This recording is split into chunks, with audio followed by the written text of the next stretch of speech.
السلام علیکم ناظرین، ایک اور اہم خبر لے کر آپ کی خدمت میں حاضر ہیں۔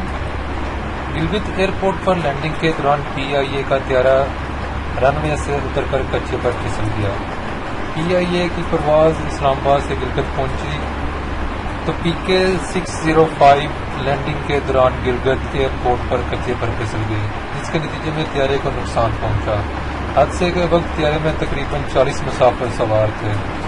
PIA کے ترجمان ارشد ملک کے مطابق PK 605 کے تمام مسافر خیریت سے ہیں اور کوئی جانی نقصان نہیں ہوا۔ ترجمان PIA نے بتایا کہ طیارہ دائیں جانب ونگ کی وجہ سے مکمل طور پر نہیں گر سکا، تاہم واقعے کی تحقیقات کا حکم دے دیا گیا ہے۔ ترجمان PIA کے مطابق ATR طیارے کو خاتون پائلٹ مریم اڑا رہی تھیں۔ واقعے کو فی الحال غفلت قرار نہیں دے سکتے۔ واقعے کے بعد طیارے کو گراؤنڈ کر دیا گیا ہے، جبکہ پائلٹ مریم اور معاون پائلٹ وکاس کے یورین اور خون ٹیسٹ کے لیے نمونے لے کر ان کا ابتدائی بیان بھی لے لیا گیا ہے۔